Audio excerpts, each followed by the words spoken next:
Bienvenidos a una sesión más de la Escuela de Desarrollo Cristiano de la Iglesia Bíblica Torrefuerte. En este curso que estamos estudiando, que hemos venido estudiando acerca del Evangelio de Marcos, el segundo de los Evangelios del Nuevo Testamento, el segundo Evangelio de los llamados sinópticos, junto con Mateo y Lucas, que presentan una estructura muy similar, una temática muy similar. A diferencia del cuarto evangelio, que es el evangelio de Juan, cuya línea de argumento es un poco diferente, pero no por eso menos importante. La verdad es que el evangelio de Juan es el complemento ideal para los tres evangelios previos, los tres evangelios sinópticos. Y bueno, pues hemos venido estudiando este evangelio de Marcos, que si bien es cierto es cortito, con apenas 16 capítulos. A diferencia de sus similares, como el caso de Mateo con 28 capítulos, de Lucas con 24 capítulos extensos, el mismo Juan con 21 capítulos, Marcos apenas nos regala 16 capítulos, pero cuyo contenido es conciso, pero es profundo. Y bueno, entendiendo que si bien es cierto, Marcos quizá no fue un discípulo directo del Señor, al menos no uno de los apóstoles. Por ahí se llega a pensar que sí conoció al Señor Jesucristo, eh, por el detalle que veíamos en la sesión pasada, donde cuando arrestan a Jesús, hace 2 sesiones de hecho, cuando arrestan a Jesús, Marcos es el único que narra que ahí en el Getsemaní hay un hombre que está envuelto en una sábana y al arrestar al Señor Jesucristo este hombre escapa y escapa desnudo. Y que mientras muchos piensan que es Juan, el discípulo amado, en realidad muchos creen que era este Marcos precisamente, ¿no? Lo que nos llevaría a pensar que sí fue, que Marcos sí conoció al Señor Jesucristo en persona, porque si hubiese sido Juan, hubiera declarado el nombre de este joven, ¿no? O sea, hubiera declarado que era Juan. Y bueno, pues sea que haya sido Marcos o no, pues sabemos que en realidad Marcos está tomando como fuente a Pedro. De ahí entendemos la profundidad y la intimidad del lenguaje en este evangelio, que es maravilloso.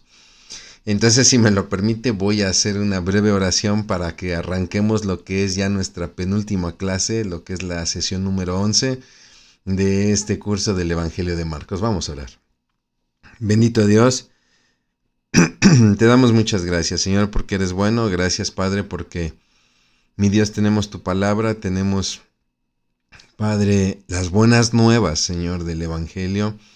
Y te damos gracias por este curso que nos has permitido desarrollar, Padre, que nos has permitido estudiar. Padre, te pedimos encarecidamente que lo atesores en nuestro corazón, que sea de bendición, sí, para nuestras vidas, pero también que a través de esta palabra podamos bendecir a otros. Te damos gracias en Cristo Jesús. Amén. Bien, pues como le decía, estamos ya en lo que es la 11ª sesión, la 11ª sesión, donde, como usted puede ver aquí en este estudio de Arturo Collins, de Ediciones Las Américas, que es Jesucristo en Acción, que es un comentario del Evangelio de Marcos, lo hemos venido diciendo, un libro pequeñito, pero muy conciso, muy puntual. Arturo Collins nos habla acerca de este capítulo 11, pues lo que es propiamente la crucifixión de Jesús. De ahí el título, Jesucristo muere crucificado, ¿no?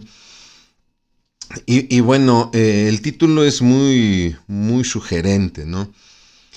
Bien pudo haber puesto simplemente Jesucristo muere, ¿no? O como muchos autores lo hacen, la crucifixión, ¿no? Pero hablar de un Jesús muere crucificado es denotar muy bien la situación por la cual padece nuestro Señor Jesucristo, ¿no?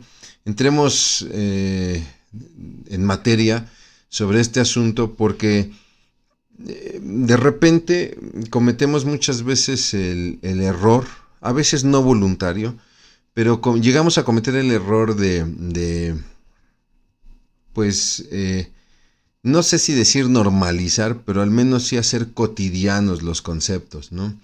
Porque una crucifixión nunca va a ser normal, pero de repente es tanto y son tantas las imágenes que hemos visto de la crucifixión de Jesús, así como también los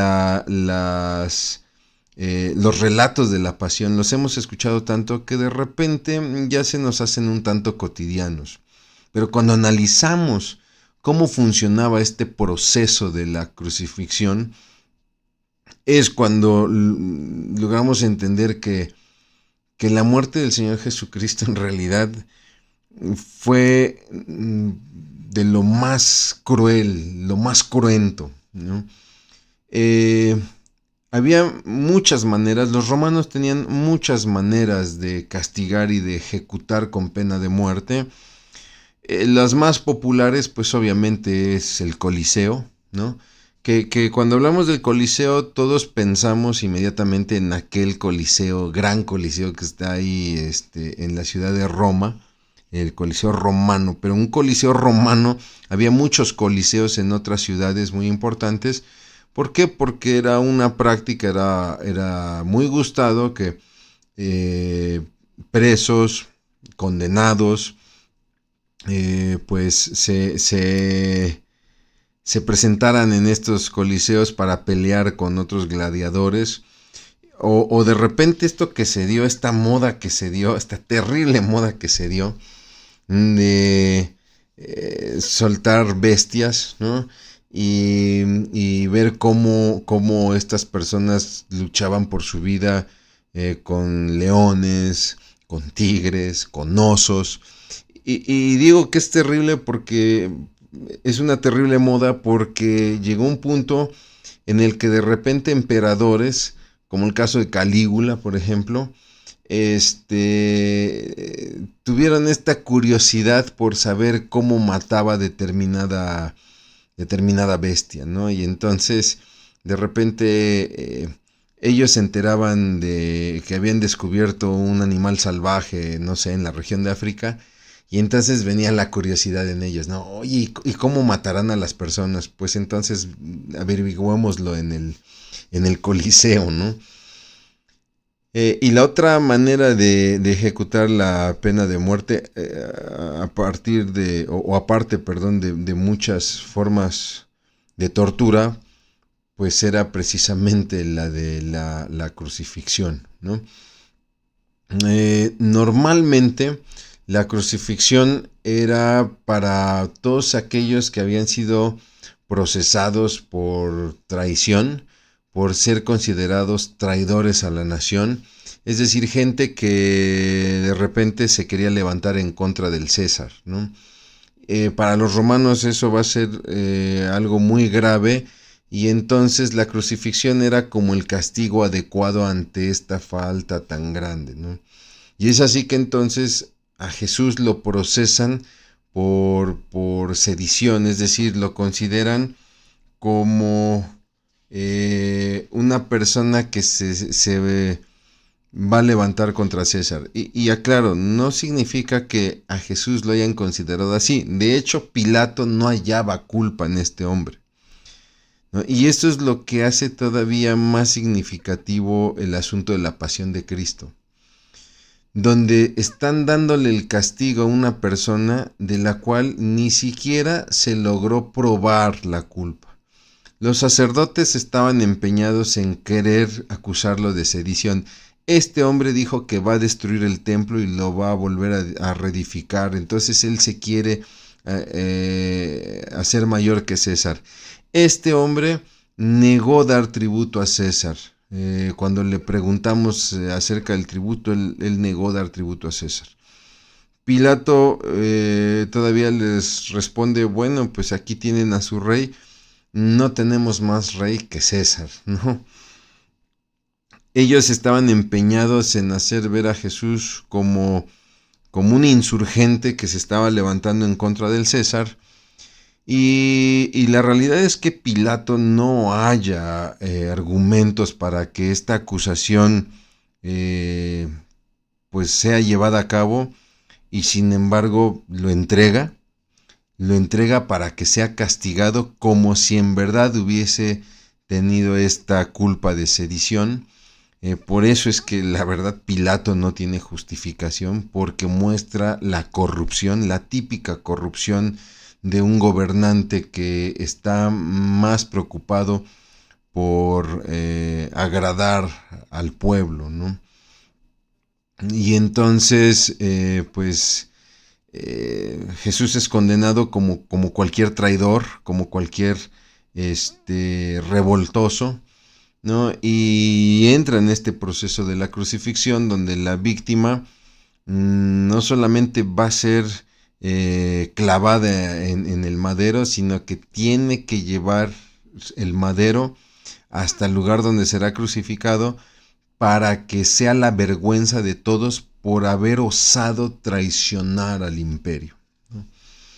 Es así que entonces Jesús es obligado a llevar la cruz, pero a diferencia de muchos que eran castigados con la pena de crucifixión, estamos hablando de un Jesús ya terriblemente lacerado, terriblemente castigado.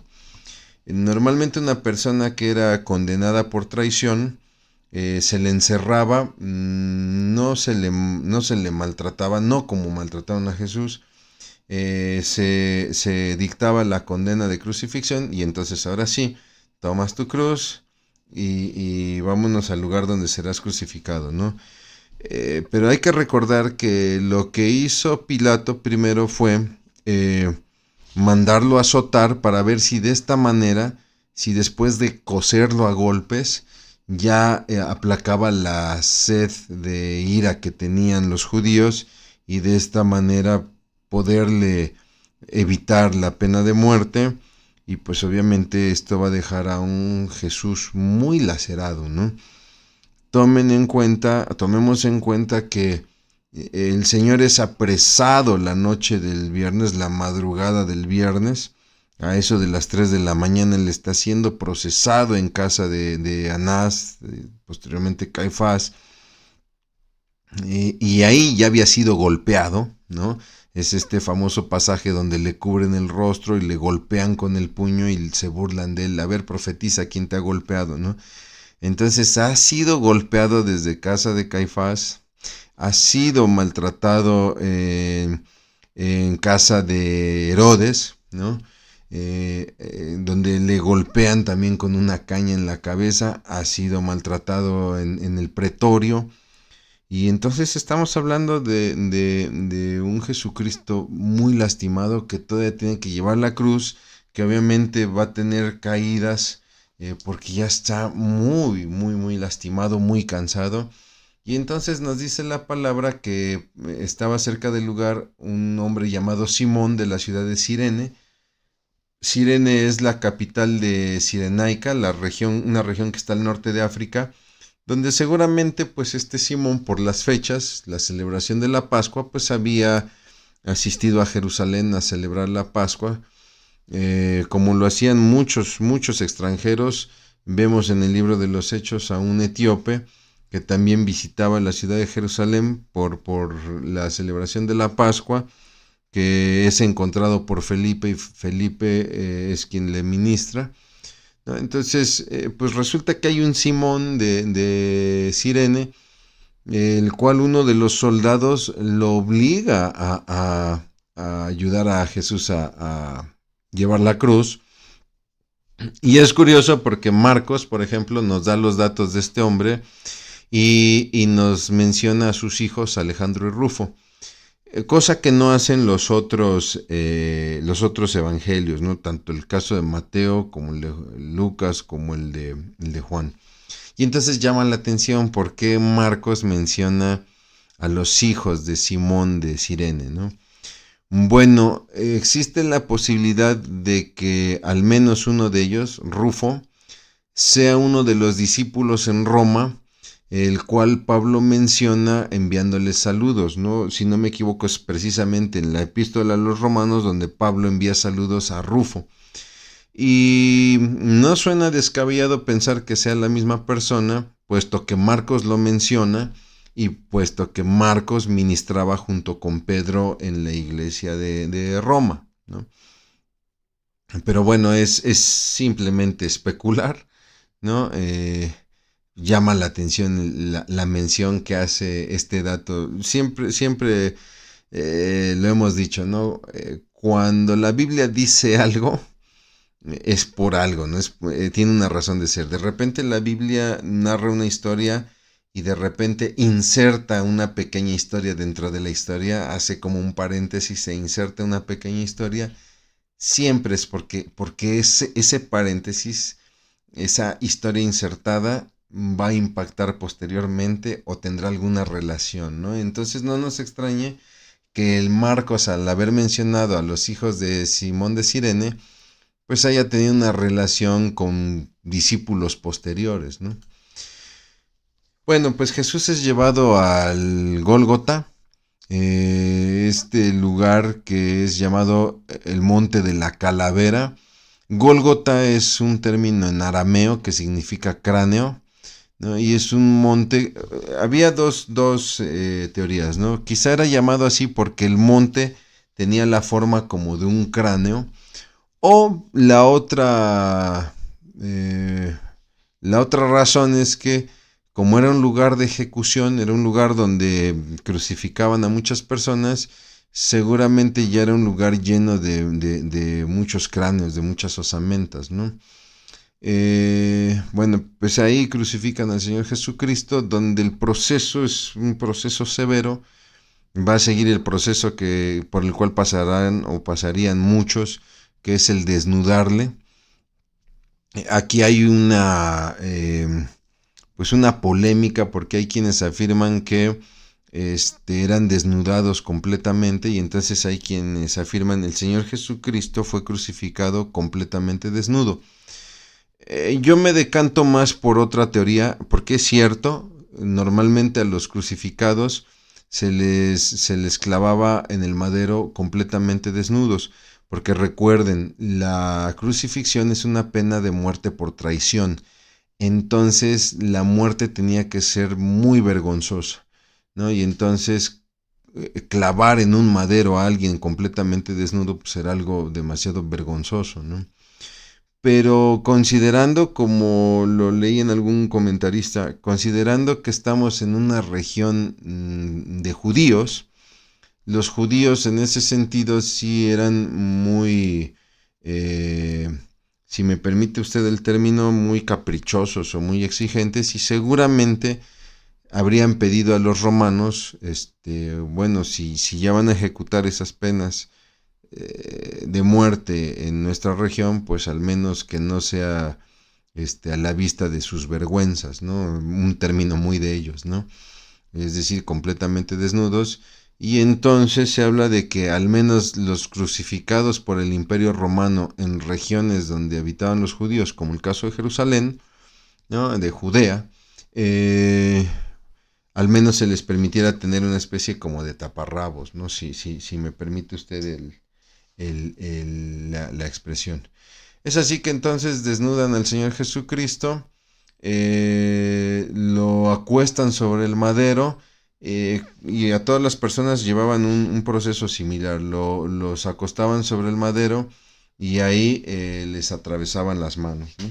Una vez que les atravesaban las manos, entonces colocaban una especie como de pequeño asiento en los pies para que la persona pudiera apoyarse para cuando la cruz era levantada, ¿no? Hay quienes hablan de que solamente el Señor Jesucristo fue el único que fue clavado, ¿no? Que normalmente las crucifixiones eran con las personas atadas, pero que el Señor Jesucristo, la crucifixión fue más severa.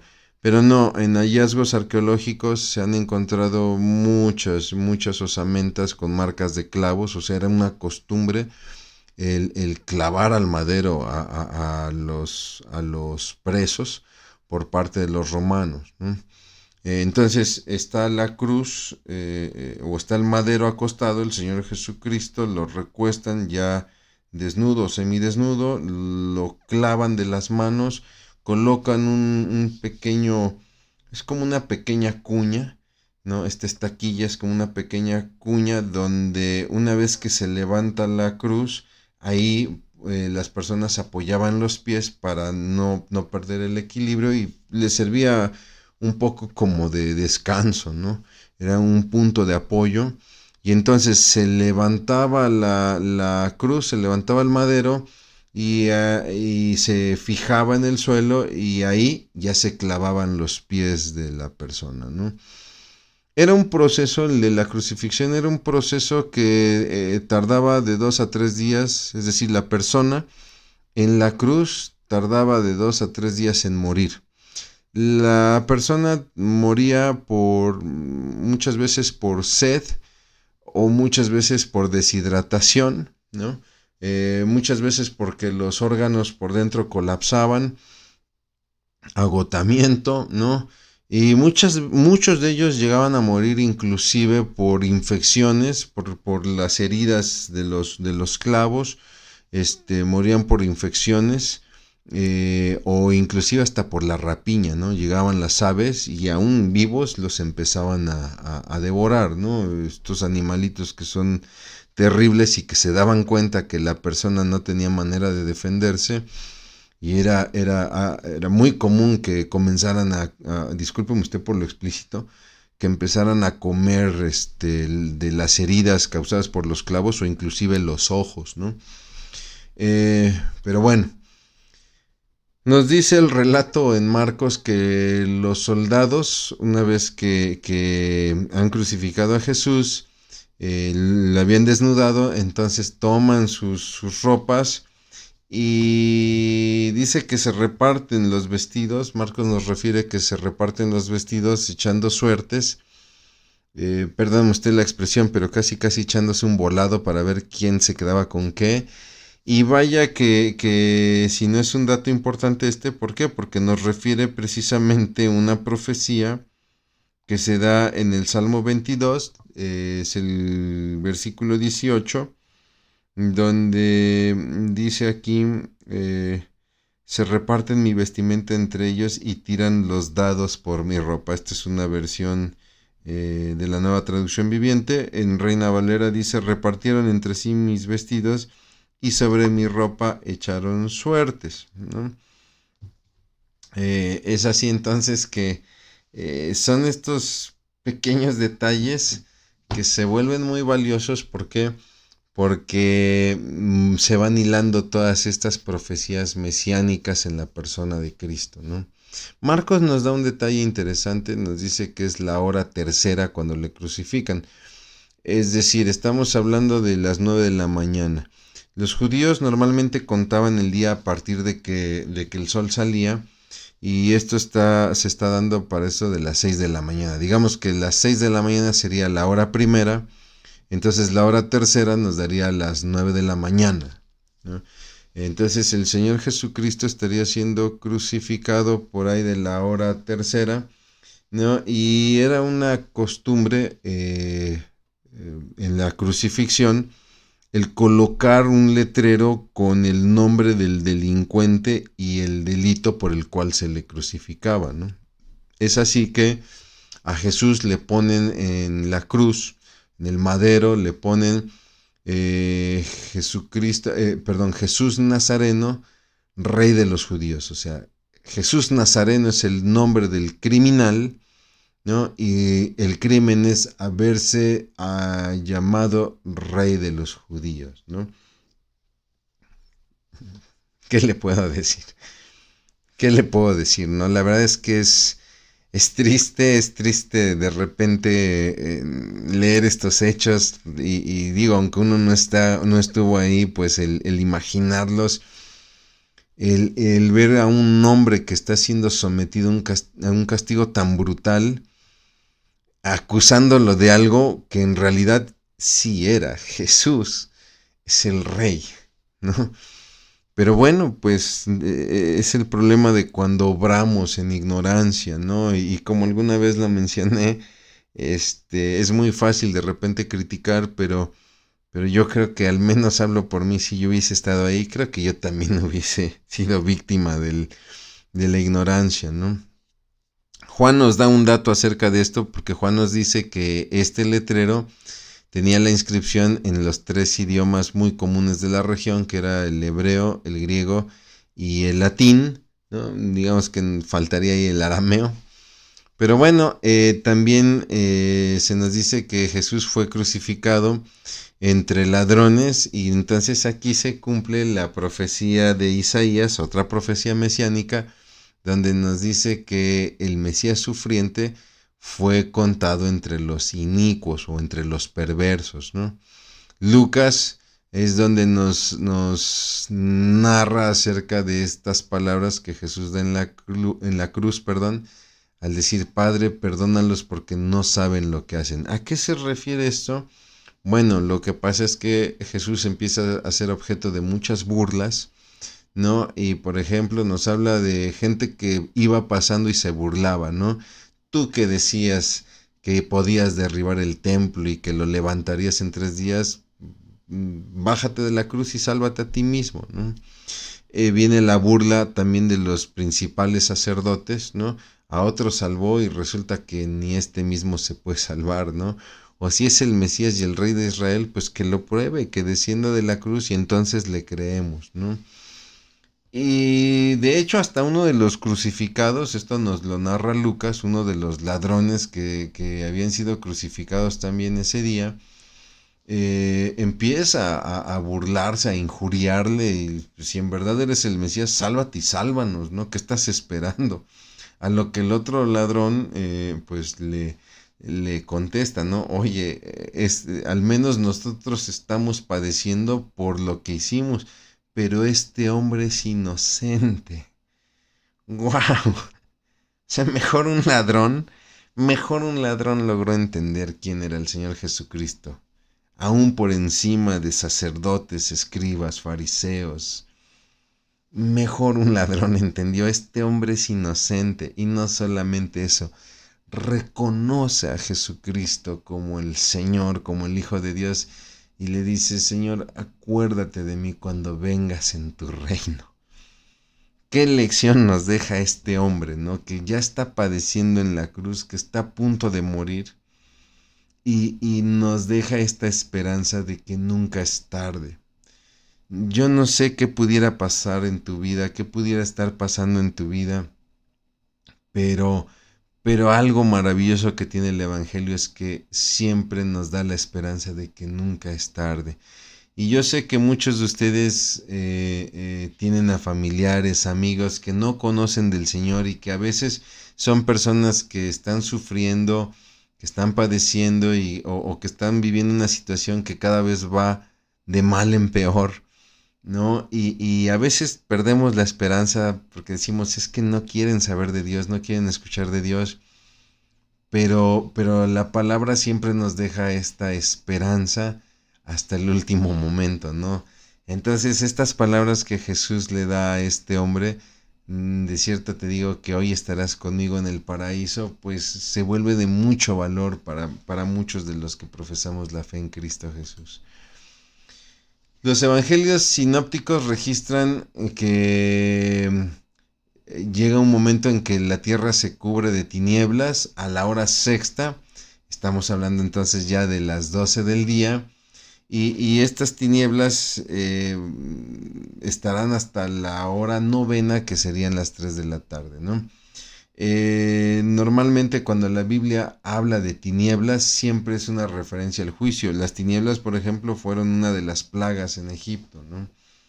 Es también un juicio que vendrá en Apocalipsis, ¿no?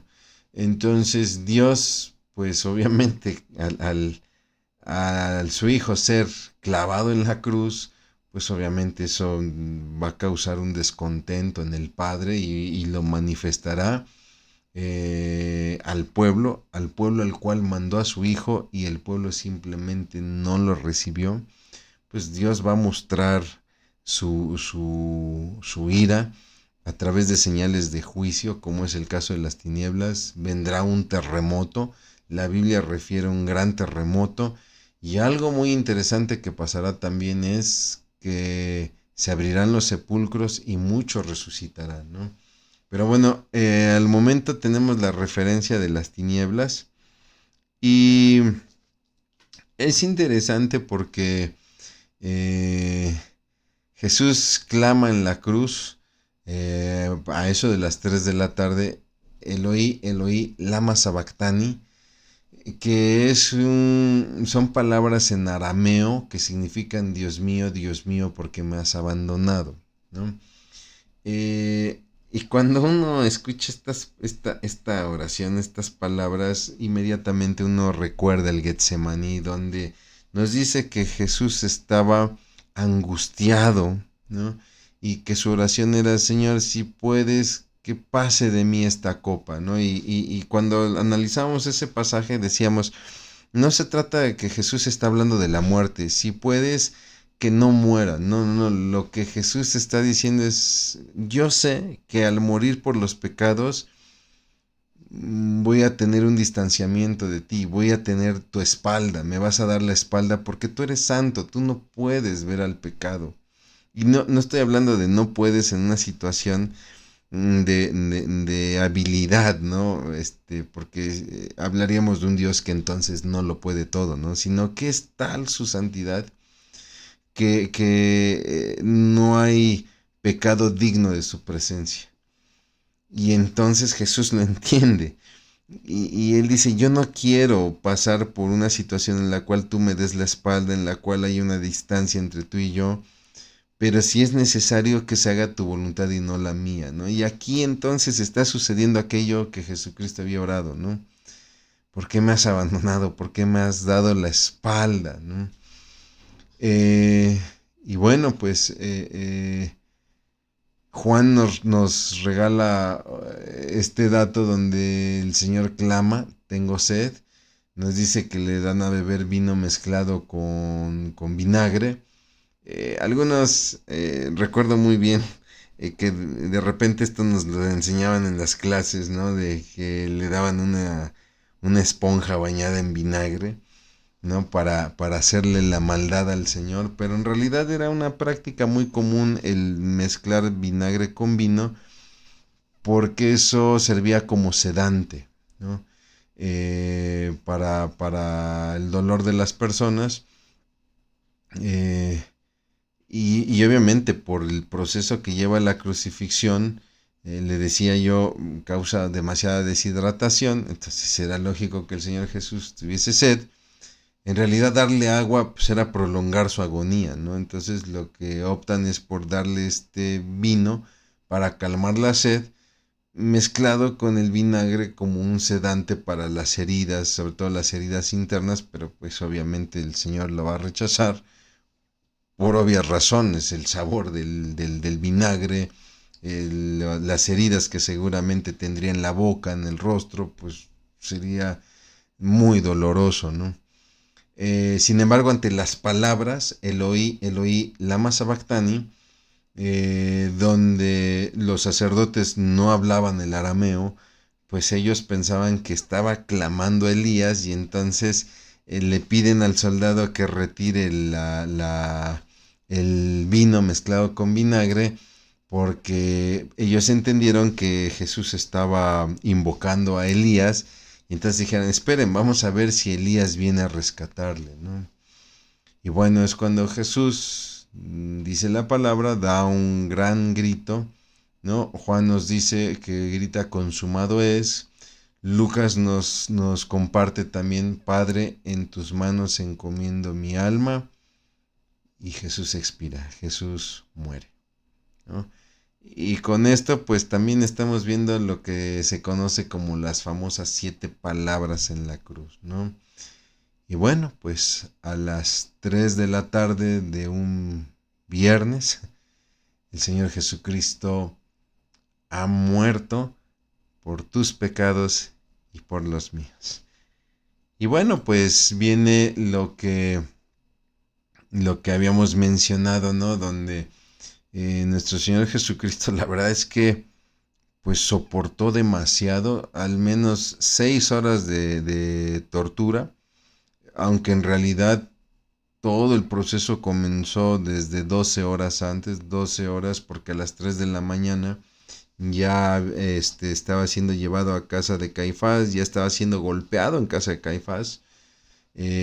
Horas antes, si nos vamos más atrás, después de haber tomado la Pascua con sus discípulos, hay que recordar que ellos tomaron la Pascua un día antes, porque en realidad todos iban a tomar la Pascua la noche del viernes. Por eso es que a los sacerdotes les surgía crucificar a Jesús, porque iban a tomar la Pascua el viernes en la noche. Jesús la toma con sus discípulos una noche antes, jueves en la noche, porque sabía todo lo que iba a pasar, ¿no? Y dice que después de tomar la Pascua, cantaron los himnos y salieron al huerto, y ahí empieza una agonía del Señor Jesucristo que va a terminar, esto estamos hablando de jueves a la medianoche, y terminará hasta el viernes a las 3 de la tarde, ¿no?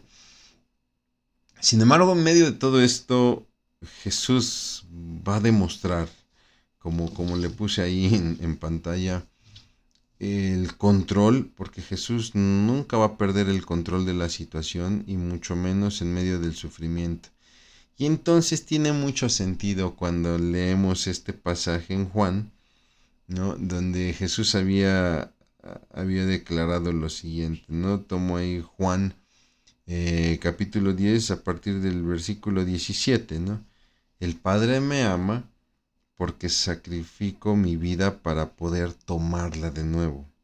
Nadie puede quitarme la vida, sino que yo la entrego voluntariamente en sacrificio, pues tengo la autoridad para entregarla cuando quiera, y también puedo volver a tomarla. Esto es lo que ordenó mi Padre. Entonces, estas palabras en Juan donde dice, yo tengo la autoridad para entregar mi vida cuando quiera y también volver a tomar su vida, nos es muy fácil entenderlo en la resurrección, ¿no? Y Jesús lo demostró. Pero cuando habla de entregar cuando yo quiera mi vida, es significativo, porque Jesús no murió cuando la gente esperaba que iba a morir. La verdad es que soportó demasiado. Ninguna persona hubiese soportado lo que este hombre soportó, lo que nuestro Señor Jesucristo soportó. Y nos queda muy claro que efectivamente el control de su vida nunca lo perdió, y Él entregó su vida cuando quiso y la tomó cuando quiso, o la retomó cuando quiso.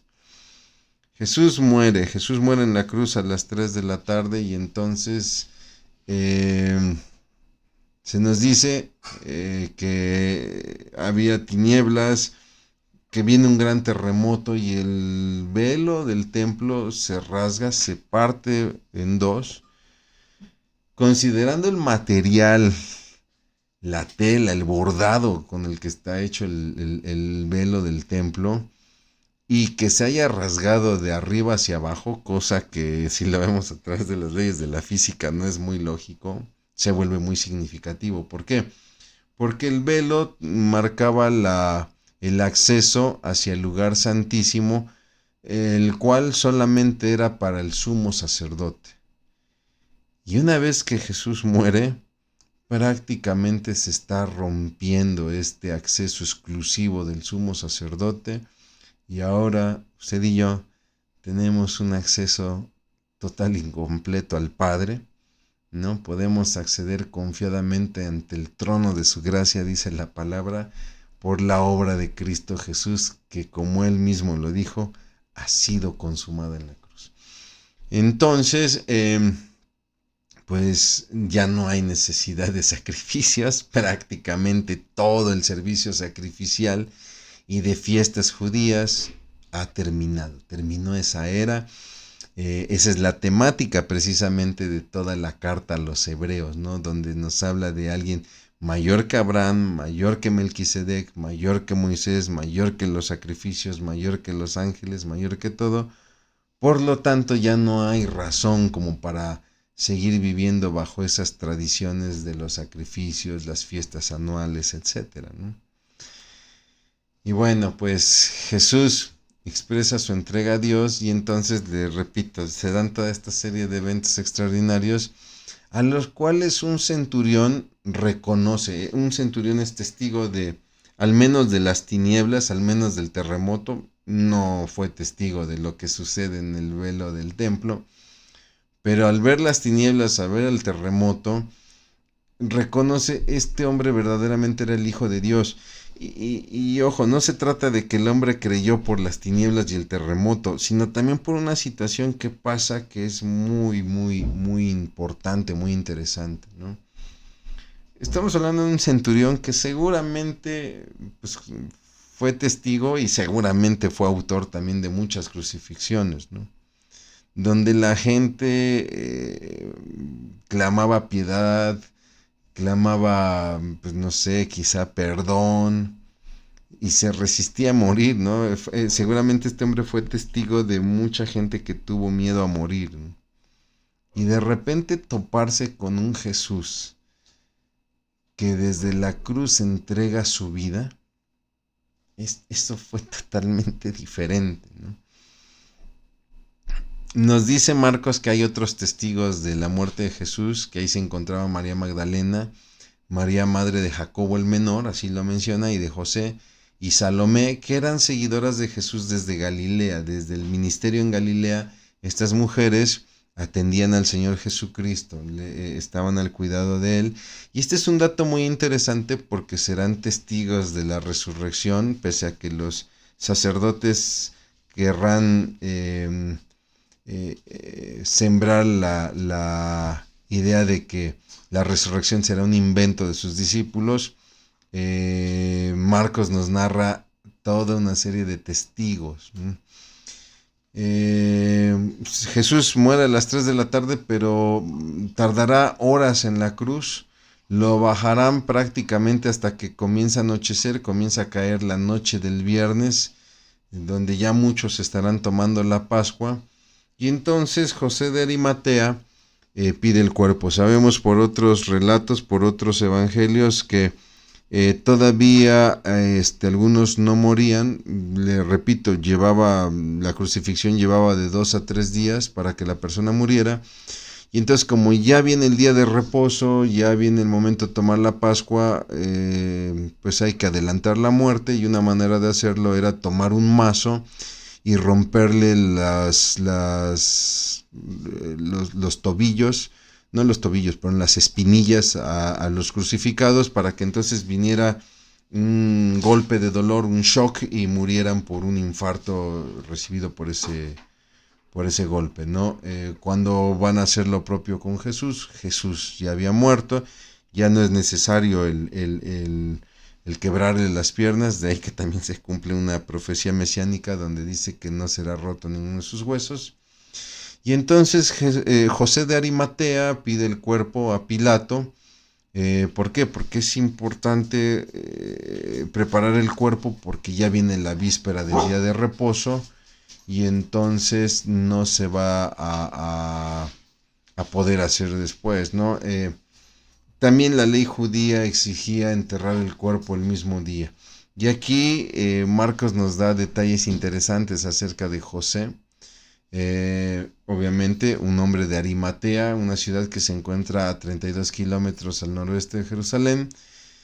Un hombre que fue miembro del concilio, que fue miembro del Sanedrín, pero que no muestra estar de acuerdo con los planes que ya se tenían, que ya tenían los principales sacerdotes de querer asesinarle. Era un hombre que esperaba el reino de Dios. Aquí le estoy compartiendo citas de los otros evangelios donde se puede confirmar esto. Era un hombre pues de buena posición económica, que mostrará compasión al Señor Jesucristo, sobre todo en este periodo en el que lo abandonan sus discípulos, y que bueno, él pide el cuerpo para prepararlo, y Juan nos dice que Nicodemo, aquel que le visitó, aquel que le dijo que le era necesario nacer de nuevo, pues también ayudará a José de Arimatea a preparar el cuerpo. Le llega la noticia a Pilato, ¿no? Le llega la noticia que Jesús ha muerto, lo que le causa sorpresa, porque le repito, normalmente pues una crucifixión llegaba a durar hasta 2 o 3 días en morir la persona. Pilato pide confirmación de la muerte de Jesús al centurión. El centurión da el informe, confirma la muerte del Señor Jesucristo.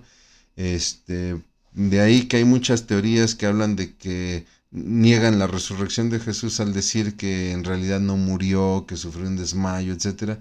No, la muerte fue confirmada por nada más y nada menos que un experto en ejecuciones como es un centurión, ¿no? Se entrega el cuerpo a José de Arimatea y entonces José y Nicodemo preparan el cuerpo para sepultarlo. José de Arimatea lo envuelve en una sábana que había comprado. Nicodemo trae las especies, los aceites, los aloes, y entonces se prepara el cuerpo. Estas sábanas serán unos lienzos que se mojaban en aceites y especias aromáticas para de esta manera envolver el cuerpo, ¿no? Y bueno, pues el cuerpo se volvía muy pesado porque estos lienzos se volvían muy pesados con estos aceites y estas especies aromáticas, y entonces el cuerpo es puesto en un sepulcro nuevo comprado por José de Arimatea, posiblemente para él, y entonces se cierra el sepulcro. Y nos dice que, nuevamente Marcos nos dice que María Magdalena y María, madre de José, miraron dónde le habían sepultado, ¿no? ¿Por qué? Porque hay por ahí otra teoría que dice que la resurrección no fue tal, sino que los discípulos se habían confundido de sepulcro y habían ido a otro sepulcro. No, era muy claro dónde se había sepultado Jesús. ¿Por qué? Porque al siguiente día los sacerdotes le piden a Pilato que envíe una guardia porque habían escuchado que sus discípulos decían que iba a resucitar, y entonces no querían que se inventara esta leyenda, y le piden a Pilato que haya una guardia romana. Pilato no solamente manda una guardia romana, sino que también manda colocar un sello romano, ¿no? Y entonces el sepulcro tiene en la piedra del sepulcro, se coloca un sello romano que era un lazo, el cual era marcado con el sello del procurador, y la guardia romana que constaba entre 2 a 4 soldados romanos, ¿no? Entonces nadie se pudo haber robado el cuerpo, como después querrán inventar los principales sacerdotes, porque eso implicaría vencer a una guardia romana, y violar un sello romano era algo muy delicado que nadie se atrevía a hacer, ¿no? Y bueno, pues para terminar, para considerar muchos aprendizajes aquí, ¿no? Si era necesario que Jesús muriese por nosotros, ¿qué significado tiene el que haya sufrido la muerte como la sufrió? Es decir, ok, Jesús tenía que morir por nuestros pecados, pero cuando uno ve la crueldad de su muerte, ¿qué significado le da a usted en su vida, en su corazón, todos estos hechos que la verdad son dolorosos, es doloroso recordarlos, ¿no? ¿Qué garantías brindan todas las palabras de Jesús en la cruz? Aquí hablamos de las 7 palabras en la cruz, donde hay desde algo tan sencillo como tengo sed, hasta algo tan profundo y hermoso como de cierto te digo que hoy estarás conmigo en el paraíso, consumado es. Padre, en tus manos encomiendo mi alma. Dios mío, ¿por qué me has abandonado? ¿Qué despierta eso en su corazón? ¿En tu vida aún esperas ver señales para creer las verdades de Dios? De repente llegamos a ser como estos sacerdotes donde, espérate, vamos a ver si viene Elías para salvarlo, ¿no? O a ver, pues si tú eres el Hijo de Dios, como decías, pues sálvate, ¿no? Y a veces, sin darnos cuenta, no tenemos duda de que Jesús es nuestro Salvador y es el Hijo de Dios, pero muchas veces estamos esperando respuestas en nuestras vidas donde no las creemos y no vemos señales, y a veces nuestro corazón es un poco como el de estos sacerdotes, ¿no?